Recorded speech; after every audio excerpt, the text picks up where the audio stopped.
बलात्कार जैसे जघन्य मामलों में सजा पाए दो बाबा को जेल से कुछ दिन बाहर आने की मोहलत क्या मिली, देश भर में सवाल उठने लगे। इनमें एक बाबा राम रहीम हैं जिनको 4 साल में 10 बार जेल से बाहर आने के लिए फरलो मिली है, तो दूसरे आशा राम हैं जिनको इलाज के लिए कोर्ट ने जमानत दी है। बाबा राम रहीम के बार बार जेल से बाहर आने को हरियाणा में चुनाव की तारीखों से जोड़कर देखा जाता है, तो बड़ा सवाल ये है कि क्या राम रहीम जेल से बाहर आकर मतदाताओं को प्रभावित करते हैं और राम रहीम को फलों का बेहिसाब फायदा मिलना कोई राजनीति है क्या? देखिए हमारी ये रिपोर्ट।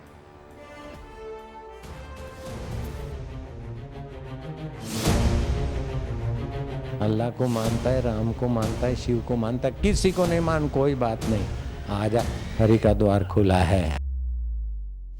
इन दो बाबाओं के चेहरे तो आपको याद होंगे।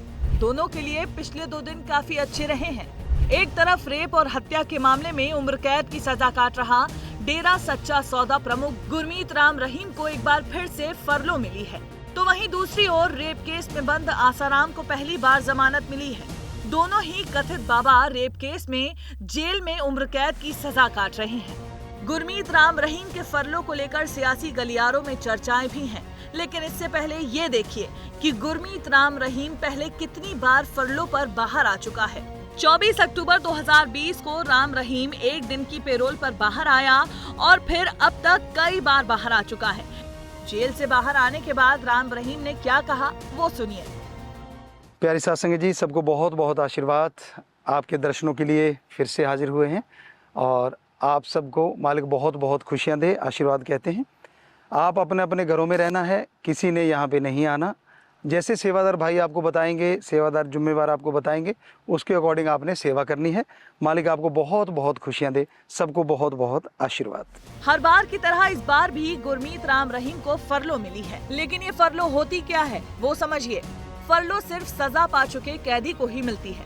फरलो देने के लिए किसी कारण की जरूरत नहीं होती, बल्कि फरलो कैदी के व्यवहार और जेल की रिपोर्ट के आधार पर मिलती है। अब हरियाणा चुनाव से ठीक पहले गुरमीत राम रहीम के बाहर आने से सियासी गलियाओं में चर्चाएं हैं। चर्चाएं ये हैं कि राम रहीम को चुनाव से पहले फरलो दी जाती है। दरअसल हरियाणा में विधानसभा के चुनाव होने हैं और डेरा का प्रभाव पंजाब हरियाणा सीमा से सटे जिलों जैसे सिरसा, कुरुक्षेत्र, कैथल में है।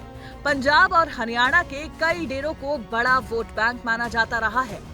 देखिए, राम रहीम का हरियाणा पंजाब क्षेत्र में बड़ा असर है। बड़े भक्त हैं, बड़े अनुयायी हैं उसके।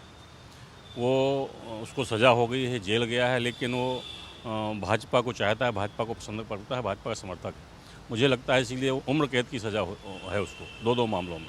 इसके बाद भी वो अभी फरवरी मार्च में ही गया था पैरोल से अंदर, अब बाहर आ गया और फिर उसको पैरोल में लगी। राम रहीम के जैसा ही एक और दूसरा बाबा है जो है आसाराम बापू, जिसे 11 साल में पहली बार जमानत मिली है और वो भी महज 7 दिन के लिए। महाराष्ट्र के पुणे में एक आयुर्वेदिक हॉस्पिटल में इलाज कराने के लिए आसाराम को पेरोल पर बेल दी गई है। लोगों के सामने नाच कर अपनी बातों से मंत्रमुग्ध कर देने वाले आसाराम पिछले 11 साल से जेल में बंद है। ये पहली बार हुआ है जब उसे जमानत मिली है।